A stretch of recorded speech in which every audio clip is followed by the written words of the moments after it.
ನಮಗೆ ಕೆಲಸ ಇರುವಂತದ್ದು ಯಾವುದು? ಕಾಂಗ್ರೆಸ್ನಲ್ಲಿರುವಂತಹ ಸಾಮಾನ್ಯ ಕಾರ್ಯಕರ್ತರನ್ನು ಬಿಜೆಪಿ ಮಾಡಿ ರಮಣತ್ರ ಏನು ಮುಟ್ಲಿಕ್ಕೆ ಹೋಗಬೇಡಿ, ಖಾದರನ್ನು ಮುಟ್ಲಿಕ್ಕೆ ಹೋಗಬೇಡಿ. ನಮಗೆ ಬೇಕಾದಲ್ಲಿರ್ತಕ್ಕಂಥ ಕೆಲಸ ಮಾಡತಕ್ಕಂಥ ಕಾರ್ಯಕರ್ತರು, ಆ ಕಾರ್ಯಕರ್ತರ ಪಡೆಯನ್ನು ಬಿಜೆಪಿ ಮಾಡಿ ಮತಗಟ್ಟೆಯಲ್ಲಿ ಕಾಂಗ್ರೆಸ್ ಮುಕ್ತ ಮಾಡಿ ದಕ್ಷಿಣ ಕನ್ನಡ ಜಿಲ್ಲೆಯಲ್ಲಿ ಕಾಂಗ್ರೆಸ್ ಮುಕ್ತ ಮಾಡೋದಕ್ಕಾಗುತ್ತೆ. ಹಾಗಾಗಿ ಇವತ್ತು ವಾತಾವರಣ ನಮ್ಮ ಪರವಾಗಿರ್ತಕ್ಕಂಥ ವಾತಾವರಣ ಇದೆ, ಅಲೆ ನಮ್ಮ ಪರವಾಗಿರ್ತಕ್ಕಂಥ ಅಲೆ ಇದೆ. ಭಾರತೀಯ ಜನತಾ ಪಾರ್ಟಿಯ ಇವತ್ತು ವಿಶ್ವಾಸ ಜಾಸ್ತಿ ಆಗಿದೆ, ಭಾರತೀಯ ಜನತಾ ಪಾರ್ಟಿ ಮೇಲೆ ನಂಬಿಕೆಗಳು ಬರ್ತಾ ಇದ್ದಾರೆ. ಕರ್ನಾಟಕದಲ್ಲಿ ಗೆಲುವನ್ನು ಸಾಧಿಸುತ್ತೆ, 15 ಸ್ಥಾನಗಳಿಗಿಂತ ಹೆಚ್ಚು ಗೆಲುವನ್ನು ಸಾಧಿಸುತ್ತೆ. ಹಾಗಾಗಿ ಬಹಳ ಅದ್ಭುತವಾಗಿರ್ತಕ್ಕಂಥ ವಾತಾವರಣ. ಇಡೀ ರಾಜ್ಯ ಪ್ರವಾಸ ಮಾಡಿ ಬಂದಿದ್ದೇನೆ. ಇಡೀ ರಾಜ್ಯದಲ್ಲಿ ವಾತಾವರಣ ಭಾರತೀಯ ಜನತಾ ಪಾರ್ಟಿ ಪರವಾಗಿದೆ. ಕೋಟಾ ಶ್ರೀನಿವಾಸ ಪೂಜಾರಿ ಅವರು ಮೊದಲಾಂತರದಲ್ಲಿ ಆ ಗೆಲುವನ್ನು ಸಾಧಿಸ್ತಾರೆ. ಅದು ಗೆಲುವು ಪ್ರಮುಖ ಅಲ್ಲ. ಹೇಳಿರ್ತಕ್ಕಂಥ ನಾನು ಆಗಲೇ ಹೇಳಿದ ಉಪ್ಪಿನಂಗಡಿಯಲ್ಲಿ ದಿಗ್ವಿಜಯವನ್ನು ಸಾಧಿಸ್ಬೇಕು. ಹಾಗಾಗಿ ಈ ಗೆಲುವು ನಮ್ಮದಾಗಿ ಇವತ್ತು ಇಡೀ 16 ಜನ ಇವತ್ತು ಭಾರತೀಯ ಜನತಾ ಪಾರ್ಟಿ ಹಾಲು, ಅದಕ್ಕೆ ಬಂದವರು ಸಕ್ಕರೆ. ಹಾಲಿನಲ್ಲಿ ಸಕ್ಕರೆ ಬೆರೆತರೆ ಏನಾಗುತ್ತೆ? ಸಿಹಿ ಆಗುತ್ತೆ. ಸಕ್ಕರೆ ಕಾಣಿಸ್ತಾ ಹಾಲು ಕಾಣಿಸುತ್ತ? ಕಾಣಿಸೋದು ಯಾವುದು? ಹಾಲ ಸಕ್ಕರೆಯ? ಸಕ್ಕರೆ ಅದರೊಳಗೆ ಬೆರೆತು ಹೋಗುತ್ತೆ. ಸಕ್ಕರೆ ಸಿಹಿ ಮಾತ್ರ ಜನರಿಗೆ ಸಿಗುತ್ತೆ. ಕಾಣಿಸೋದು ಯಾವುದು? ಹಾಲು. ಹಾಗೆ ಭಾರತೀಯ ಜನತಾ ಪಾರ್ಟಿಗೆ ಬಂದ ಮೇಲೆ ಸಕ್ಕರೆ ಆಗಬೇಕು, ಸಕ್ಕರೆಯ ಸಿಹಿ ಮಾತ್ರ ಭಾರತೀಯ ಜನತಾ ಪಾರ್ಟಿಯ ಮುಖಾಂತರ ಕೊಡಬೇಕು.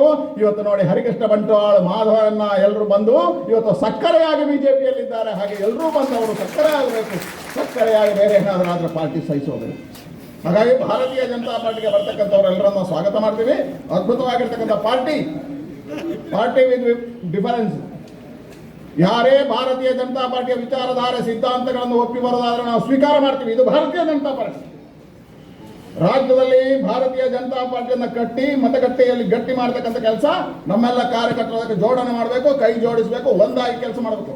ಯಾರಿಗೆ ಯಾವ ಜವಾಬ್ದಾರಿಯನ್ನು ಕೊಡಬೇಕು, ಯಾರಿಗೆ ಯಾವ ರೀತಿಯಲ್ಲಿ ಇಟ್ಕೋಬೇಕು, ಅದು ಭಾರತೀಯ ಜನತಾ ಪಾರ್ಟಿಯ ತೀರ್ಮಾನ, ಅದು ನಾಯಕತ್ವದ ತೀರ್ಮಾನ.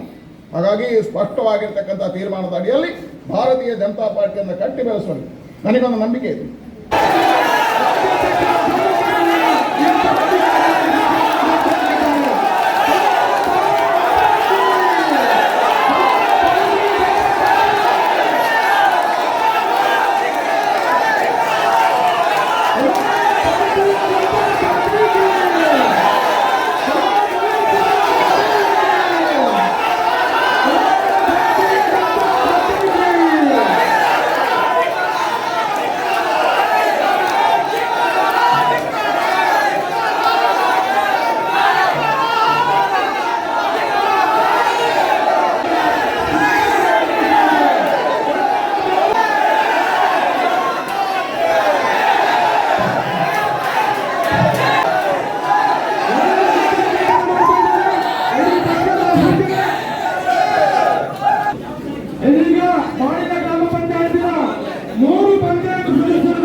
ಇನ್ನೊಬ್ಬರು